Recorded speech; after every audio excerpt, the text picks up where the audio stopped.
Assalamualaikum warahmatullahi wabarakatuh. Perkenalkan saya Amelia Septiani dengan NIM 20220206.009. Di sini saya akan mempresentasikan tugas TBM tentang perbandingan efektivitas daun kelor dengan daun binahong sebagai anti akne dengan dosen pengampu Ibu Apoteker Ainun Muthaharoh, Magister Farmasi. Skenario: Nona R adalah farmasis di PT Yamai. Nona R sedang melakukan formulasi sabun anti akne atau facial foam. Nona R sedang mempertimbangkan apakah daun kelor, daun binahong akan ditambahkan dalam formulasi yang akan dibuat. Jika Anda sebagai Nona R, formulasi apa yang akan Anda ambil? Ekstrak daun kelor tunggal, ekstrak daun binahong tunggal, atau kombinasi kedua ekstrak tersebut? Analisis kasus di atas menggunakan analisis Pico.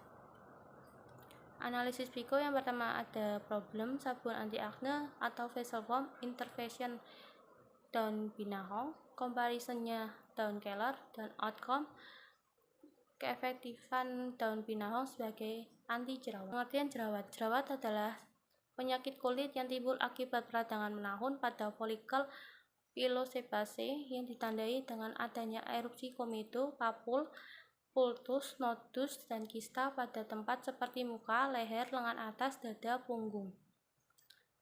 Radang saluran kelenjar minyak tersebut dapat mengakibatkan sumbatan pengaliran sebum yang dikeluarkan oleh kelenjar sebaceae, sehingga timbul erupsi ke permukaan kulit yang dimulai dengan terjadinya komedo. Penyebab jerawat: bakteri yang men-trigger terjadinya inflamasi jerawat diantaranya Propionibacterium acne dan Staphylococcus aureus. Bakteri ini menghasilkan enzim lipase yang dapat mencegah asam lemak bebas dari lipid kulit. Asam lemak menimbulkan radang jaringan dan menyebabkan akne. Daun kelor. Daun kelor mengandung senyawa aktif utama quercetin yang berkhasiat sebagai antibakteri. Quercetin dan katekin memiliki mekanisme kerja yang sama sebagai antibakteri penyebab jerawat, yaitu dengan menghambat sintesis asam lemak pada bakteri dan menghambat produksi metabolit toksit pada bakteri. Uji aktivitas antibakteri dilakukan menggunakan metode difusi agar sumuran. Media yang digunakan untuk bakteri Propionibacterium acne adalah PHI, sedangkan bakteri Staphylococcus aureus menggunakan media TCA.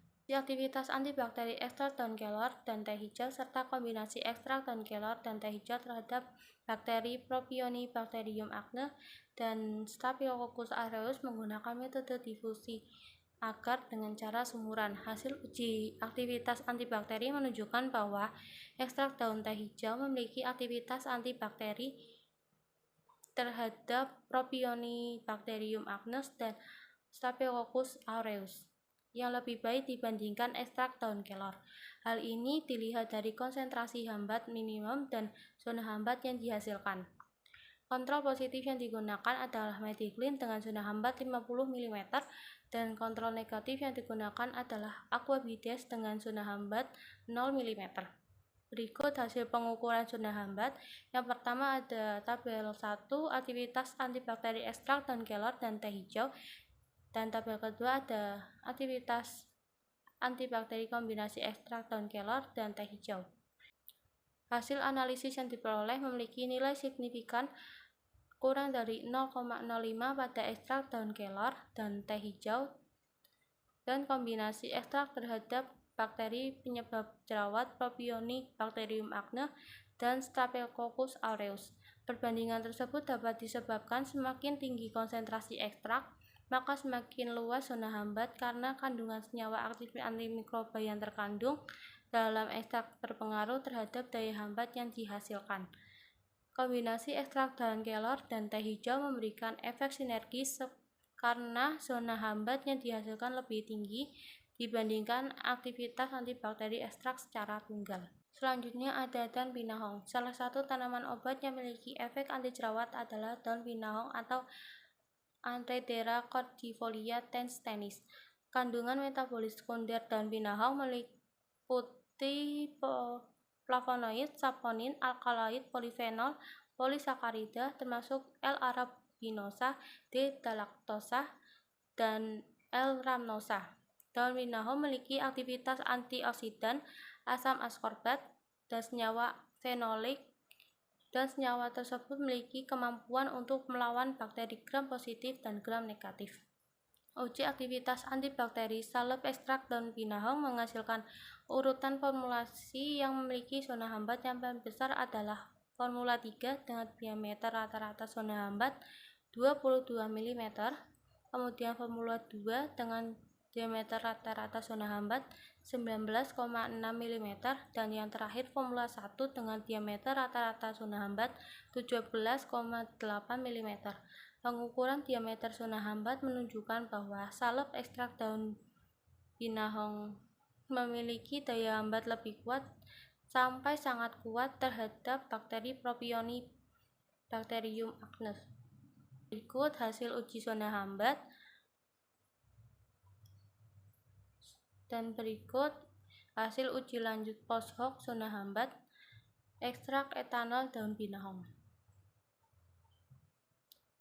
Hasil pengujian menunjukkan bahwa diameter zona hambat cenderung meningkat sebanding dengan meningkatnya konsentrasi ekstrak.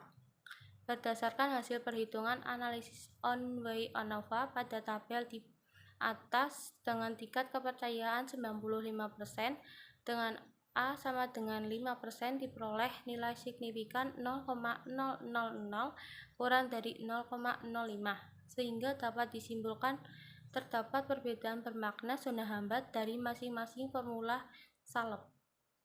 Pada uji lanjut menggunakan uji post hoc untuk membandingkan zona hambat pelakuan antar kelompok uji dengan uji signifikan.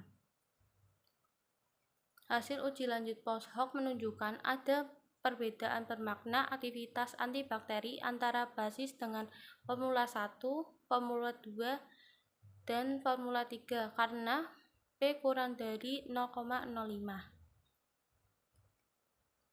Berikut referensi yang saya gunakan. Dan sekian, terima kasih. Mohon maaf apabila ada salah kata. Wassalamualaikum warahmatullahi wabarakatuh.